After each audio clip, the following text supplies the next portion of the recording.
So that was that. That was everything we did. I mean, seed extractors have the most applications out of all the extractors that we talked about. So it's nice that it coincides with the fact that we know how to construct them. But two-source extractors, which really doesn't have that many applications, now I can say that. When I wrote the papers, they are very important. So two-source extractors are seemingly unrelated. That's where the drama would come, seemingly unrelated, seemingly. So what's a two-source extractor? And keep that picture in mind. But what's a two-source extractor? So that's a function that gets two samples from independent sources. So there is no seed. It's harder. Seed is great. Seed is like uniform. Here you get two samples, two independent samples. Also, the seed was independent from the source. But now you are not guaranteed that any of them is uniform, just that they have entropy. Say both of them are K sources, or maybe K1 and K2 or whatever. So say, so what you want is that for any independent, of course, otherwise it's cheating, it's the same one. K sources, X1, let's call it X and Y, but don't think of Y as a seed now. You want that this thing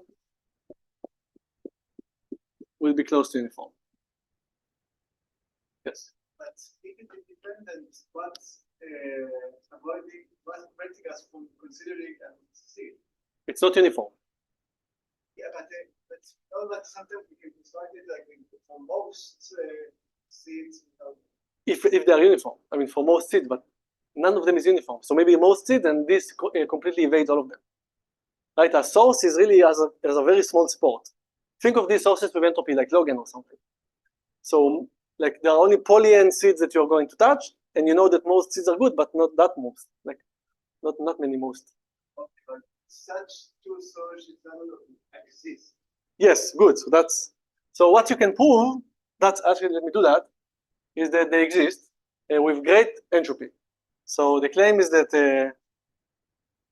let me just do m equals 1. It's the same for any m, but for simplicity, because I didn't tell you a little lemma that's used to enhance it to any m, is that two source extractors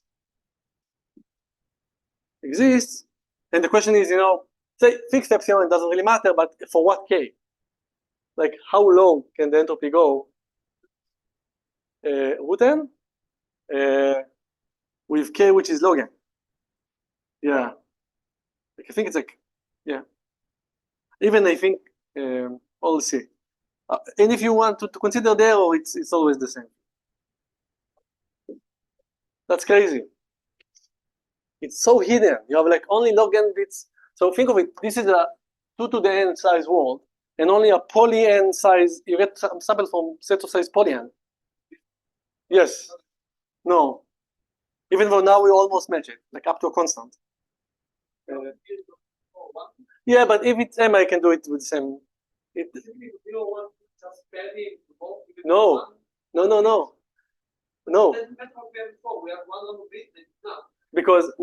Because maybe the random, so parity doesn't work. We'll do the parity. Parity doesn't work because maybe this is 0 where this has entropy, and this is 0 where this has entropy. So you have a right. Exactly. And then it kind of, yes. But even it's like the one we've seen before. Like we mentioned this case before. So in the seeded. Maybe yes. It's like we can extract these K sources from the second source. With what seed? Just to solve. We'll see. It's related, but it's more delicate. So let me just tell you a few things about. Let me just show you that. But immediately as this paper came out, I think in the same paper or maybe I don't know, a different version of the journal or something, they immediately figure out that this is going to be a very hard problem to construct those. But let me just give you the proof. It's very easy. Given that we know that we only have to consider flat sources, right? The union bound is over all flat sources x and y. So how many flat sources? Just a subset of size 2 to the k if you have k bits of entropy. So we need to choose x which is a subset of size 2 to the k from 0, 1 to the n. So how much options do you have for that?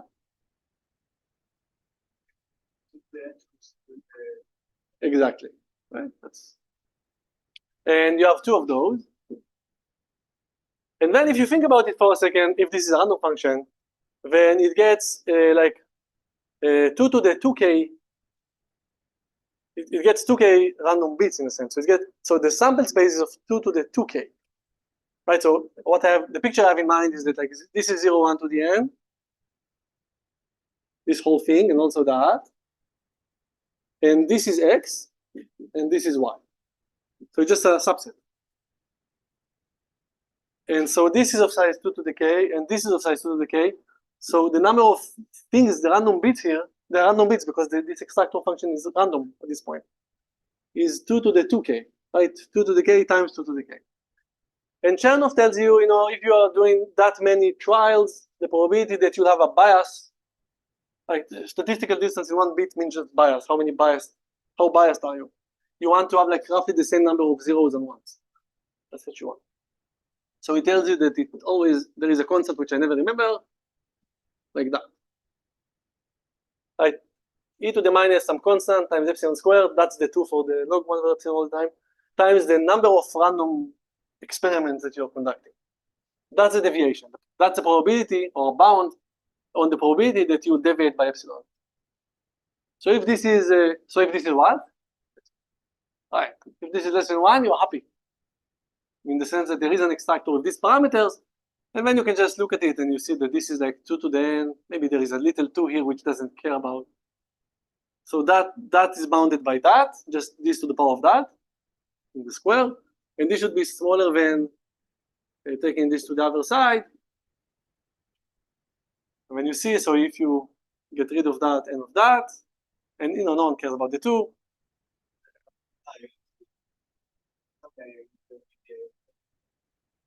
Really, I didn't mean to. 2 is less than.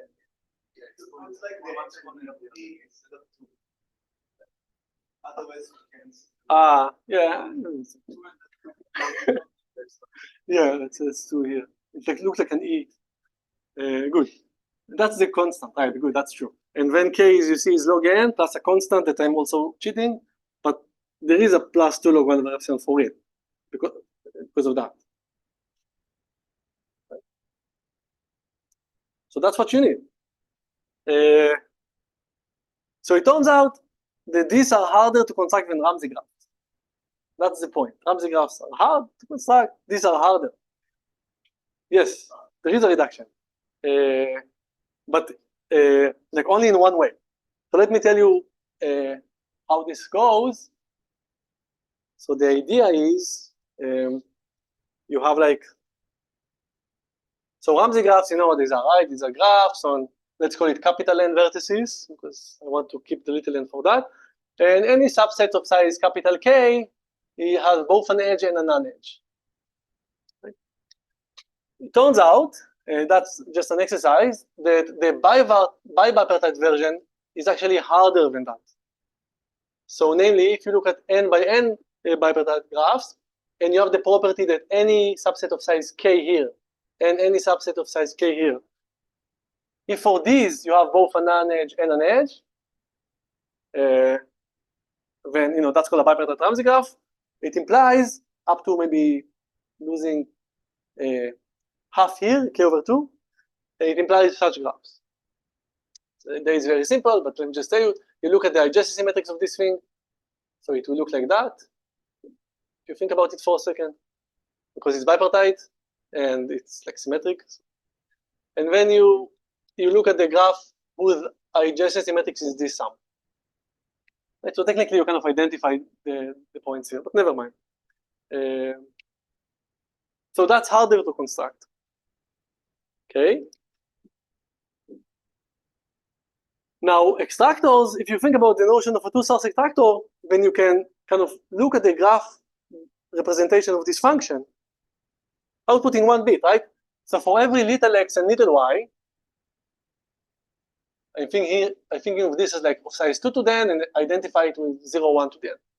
And I'm thinking of k as 2 to the k and think of the flat sources and so forth. So for any x and y, so given an extractor, you can always just given any function like that, regardless of extractors, you can always kind of encode it using this graph, where you put an edge if the output is 1, and you put 0 if the output, you put no edge if the output is 0. Right, so the extractor can be written in terms of a graph, just for comparison. And then what will happen is that the guarantee is that for every k source, sorry, I have them here. For every k source, if you sample from here uniformly at random and here from uniformly at random, the probability that you'll see 0 or 1 is roughly the same. So what does it say about edges here? Right, but even more. Right, exactly. Half minus epsilon of them are edges and half minus epsilon are not. So in particular, there is like an edge and a non-edge, but it's actually, it preserves like the right density. So that means why two source extractor are stronger than that. Yeah. No one knows. Yeah. What is known is that but that's like, it's not math. It's what happened. So it's humans. So what happened is that these graphs were constructed. Actually, it's funny. Ramsey graphs like that were constructed, better and better. Maybe you saw nudge construction and talk about.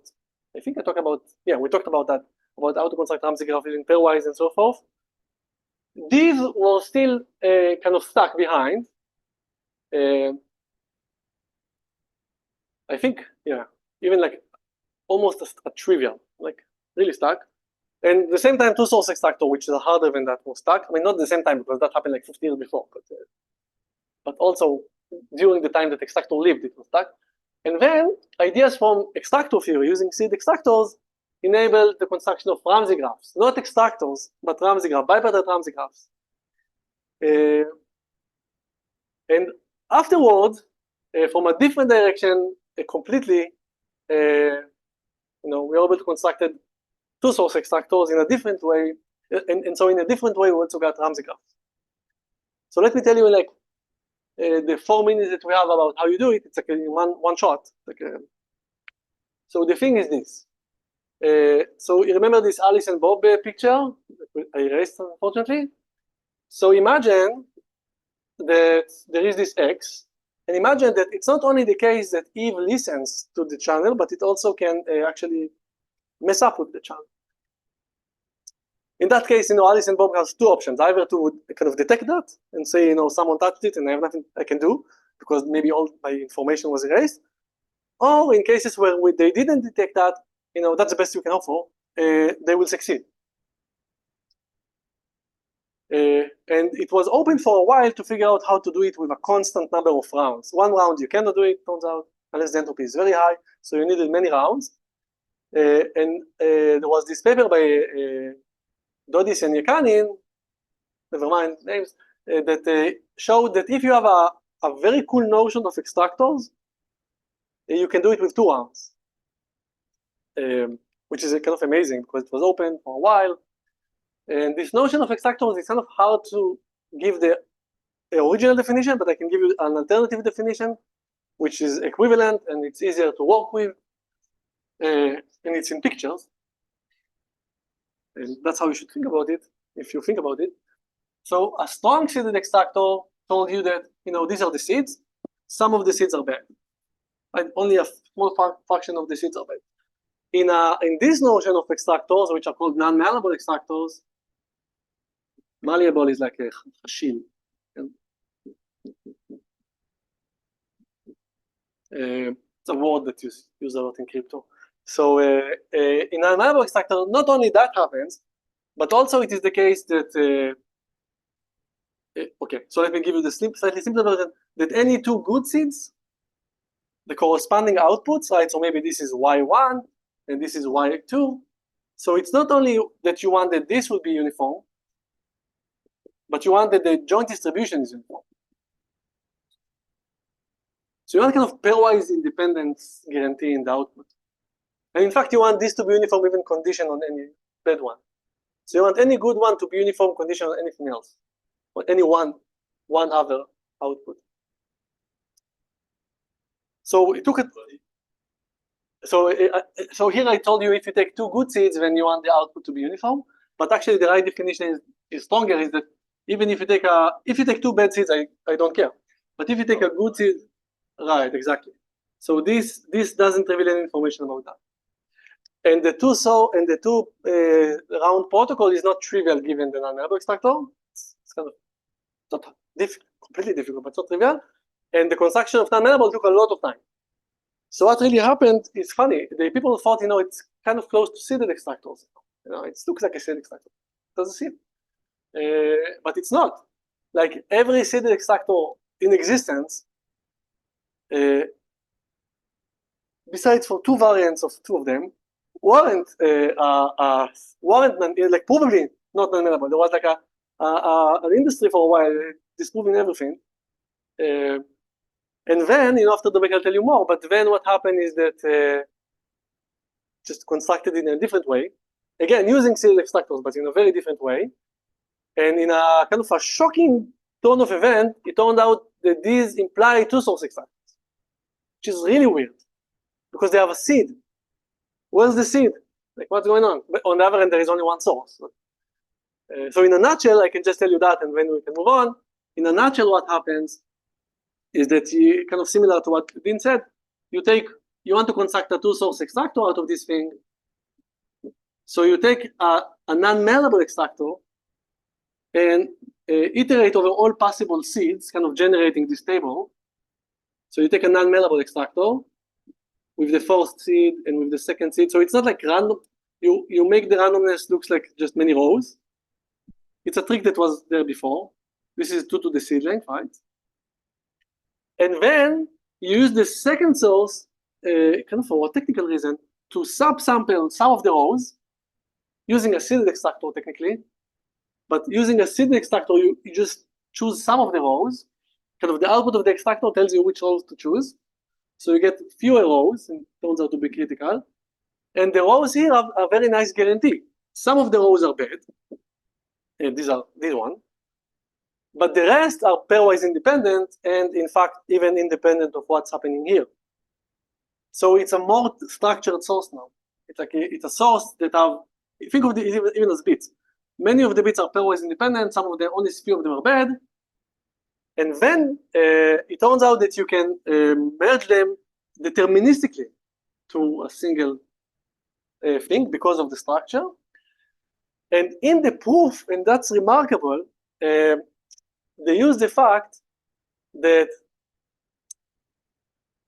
if this fails, whenever or not this process fails, can be detected by an AC0 circuit, like by a circuit of small depth. So in the analysis, if the analysis fails, I mean, you can just be annoyed and that's it. But instead of that, you can just say, well, even an AC0 circuit can distinguish that, essentially. So it's enough. So what they prove is that if these rows are independent completely, then that works, but they're only kind of maybe pairwise independent. So what they proved that if this fails, an AC0 circuit can detect that. And then they employed a another breakthrough result by Braverman that tells you that KY is independent, pairwise or slightly higher, you need more than two, kind of fools shallow circuits, AC0 circuits. So the fact that you only put here like pairwise independent or what have you, rather than truly uniform bits, is fine because the rest of the algorithm won't know the difference between that and this is what? No, I didn't put it. There is Braverman has a star on some of the papers, but I don't think I put this. Maybe I did. I don't think. Right. So I didn't want to. So if the depth is d, you need the k, which is log n to the d. It was d squared initially, but now we know to do 2d. So that's like and that's a really fun thing that happens if you can manage to make it like that. You do your analysis as if something is great, and then you kind of you work against your own construction. You said, you know what, my construction was so weak. My construction, not the adversary. My construction was so weak that that if I give it something which is non-uniform, like essentially any PRG for that, will behave as if it is uniform. So like in the analysis, you turn against yourself, right? You get what I mean? Anyhow, so that's a great result. And after the break, I'll tell you a little bit about how they about the one construction of two-source extractor that appeared, that was the only one in like 20 years, and then we'll move to the randomized one, the space-bounded randomization. Now let's eat some sugar.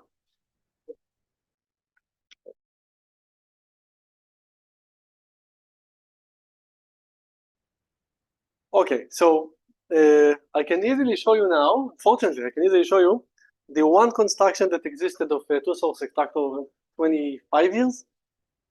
I don't know what was the last. And actually someone said it, it's like they just left the inner product. That's all they knew for like 25 years. Okay, so here is a construction of two-source extractors. Yes, after that there were two other constructions. I'll talk about them, but it was 20 years after that, and they didn't like you'll see it's impressive, but not that impressive. So the construction is very simple. It's actually okay. So what you said, Ron, so it's what you do is I mean, what can you do? If you don't know how to do anything, do this. It makes some sense. Like you can analyze it. Do you see what will come when you're going to analyze that? Like what kind of thing that we learned about? Like a French mathematician? Another French yeah, right. But yeah, you can actually also do it on like finite fields, and then Galois comes in, I guess. But it's really weird. So it turns out, so this is not a great extractor because of the thing that you mentioned. Maybe X, let's just look at the limitations. I'm not going to do even an adds as you suggested because it's harder to draw it. Let's say X is 0 here and uniform here. It's half and half, even though it doesn't look like that. And Y is uniform here, independent, but uniform here and 0 here. You get a 0. So you cannot expect, if the entropy of, let's say like that. If the entropy of their sum is less than n, you don't expect to have anything. But it turns out that's the threshold. So it turns out that this is an extractor, and the error will be epsilon if I'm not sure what. Let's see here. If the sum of the entropies will be more than n plus something, that something will be the error. Okay, so once you go out after the above this threshold, you are fine. So n/2 and n/2 is the best way to cut it off if you want to minimize the max, and n/2 is not log n. It's like log n is what you want, n/2 is a disgrace compared to log n. But the proof is good for us to see, so let's just do it. It's like a one-line proof, and it uses Fourier. Did I show you Parseval's inequality? Okay, I'll just prove it while we prove it. It's exactly, yeah. So, but let's just do it during the proof. So let's see. So when you want to analyze this, say you give me two K sources, and I'm actually going to assume these are K sources, not flat sources, just K sources. Just for fun, because it's as easy. That's the general case. So X and Y for me, these are random variables, but I think of them as vectors, where X of X is the probability that X is X. Kind of as usual. Just writing the distribution down as a vector. If it was a flat source, it would support like 2 to the k, but I don't know. And these numbers are at most 2 to the minus k, right? That's what we know from k source. It's a mean entropy k. And what you want to analyze, for every x and y like that, you want to bound. You're going to sample x from x. Range 0, 1, Yeah, I don't know. I never know how to. You can put the edge. Support or something. No. What's wrong? No, I said I can think of it like that and also like that. Right, so when I think, so that's a different way than that. So think of it like that, I mean that x lives in R to the 2 to the n. It's a different, right, it's a different type, but I like to think of it like that and not like that, for this purpose. So what you want to bound is exactly, if you think about it for a second, you want to bound exactly this thing. right? Because the bias, exactly. Statistical distance in 1 bit is a bias. So you just want to bound the bias. You want this to have small bias, and putting -1 here is, does the job, right? Zeros and ones. 0 goes to 1, and 1 goes to -1. They cancel each other, and if they cancel each other more, it's better, right? So instead of writing it like that, I'm always afraid that the microphone will fail, but in the last 2 times the video failed. So I'm still looking at that, and I should I don't know what I should do, but I shouldn't look here anymore, I guess. Okay, so let's write this. Let's call it. Let's not call it. Let's look at this thing and write it again as a sum. You can keep working on expectations, but I'm always worried that I'm not normalizing correctly. So let's work with sums. So the expectation kind of translates to that. Right, so this in absolute value is what you want to bound. But let's keep the absolute value in mind and just work with that. And this thing, whenever you see something like that, you just say, okay, I'm just going to take as much as I can in front and keep what I must in the inner sum. And here's my question for you. Do you recognize this thing?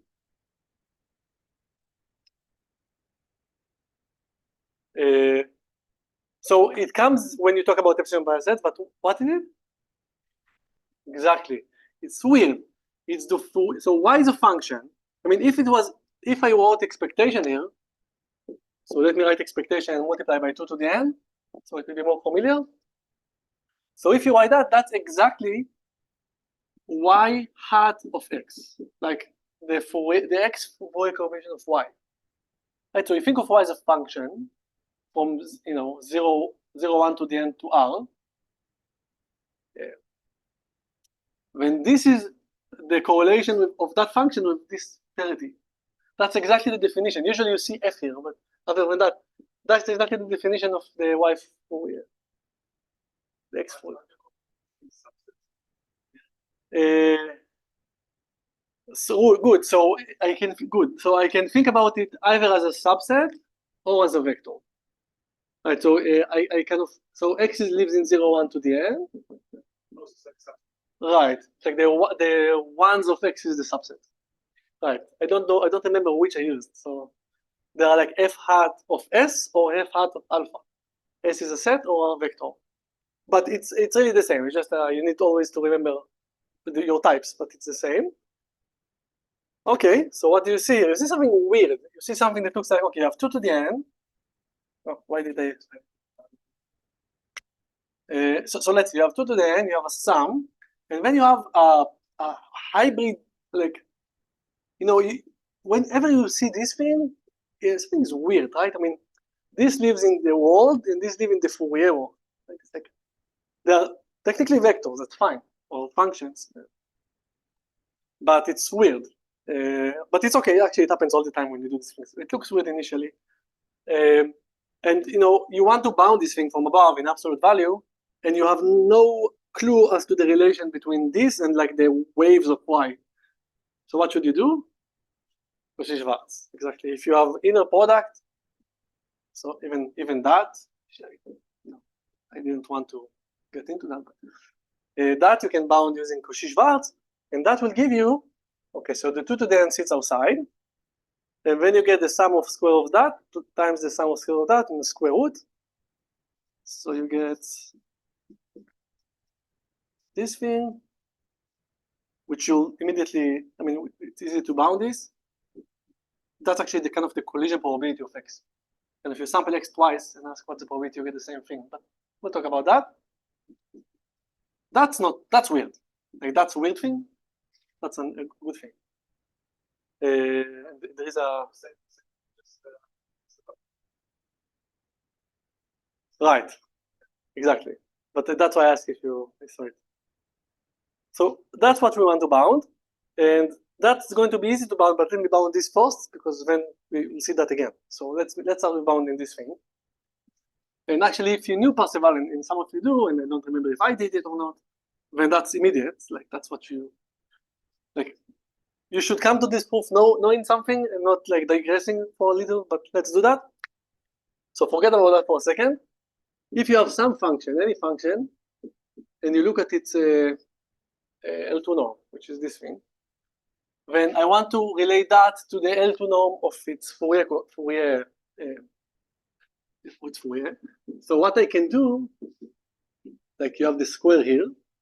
So what I can do is just expand this using Fourier, right? So overall alpha, f hat of alpha minus 1 to the alpha x.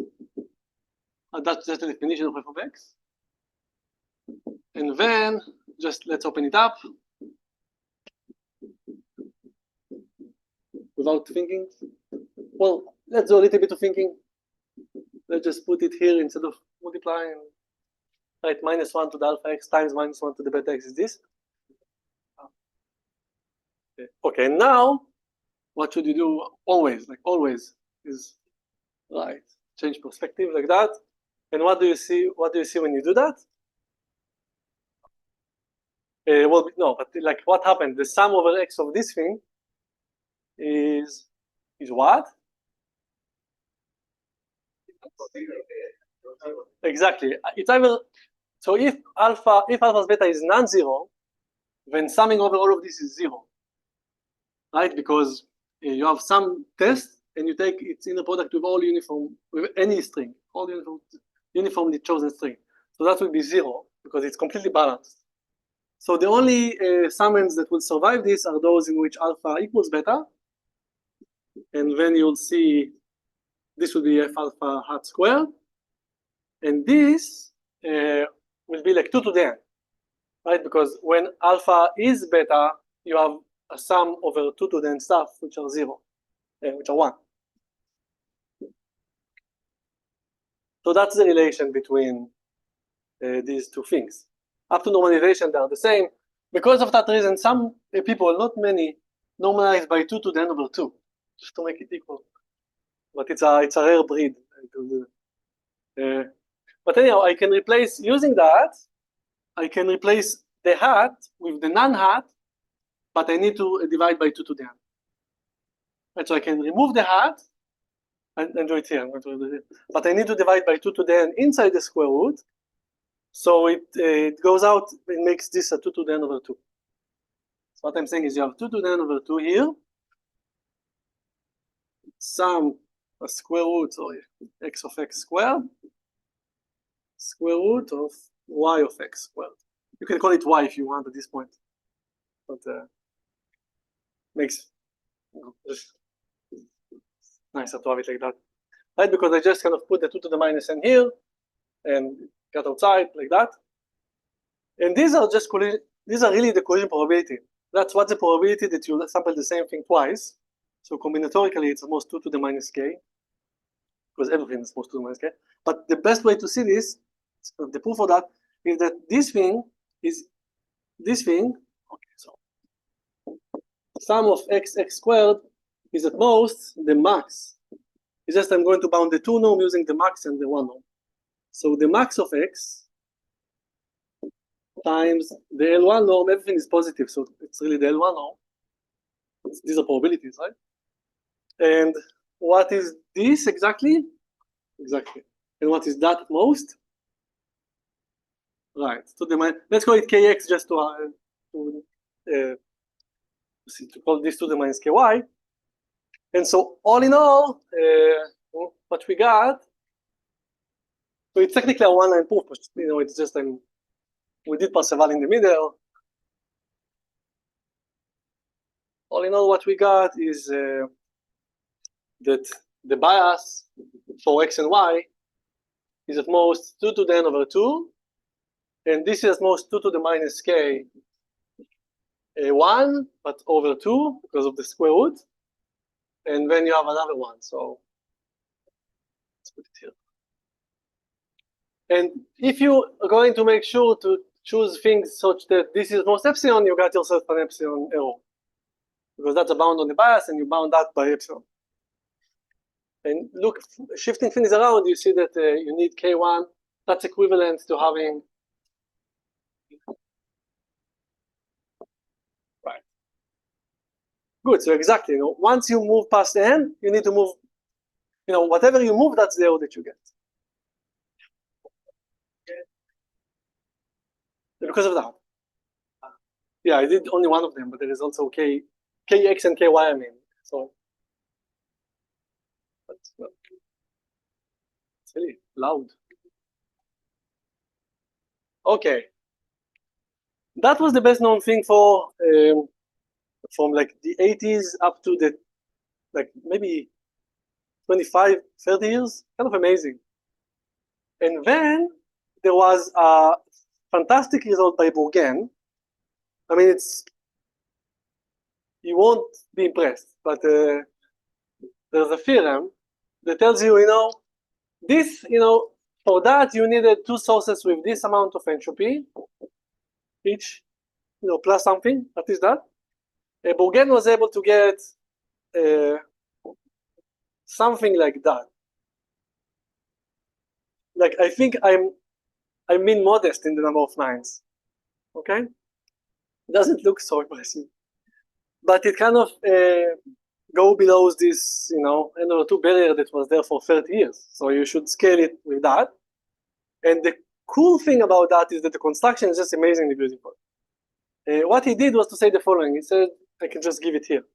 He said, inner product is not so bad. The only problem is if you have subspaces. So what he did is the following. He took X, and there was a Y. And then he said, I'm going to think of X as an element. He actually had several constructions, but this is one of them. I'm going to think of X not just element here, like a vector, but also as an element in the field extension. So I can cube it.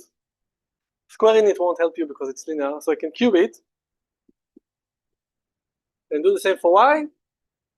It's fine. It works. And the way the things he used was kind of deep results from essentially additive combinatorics, so line point incidence theorem like that.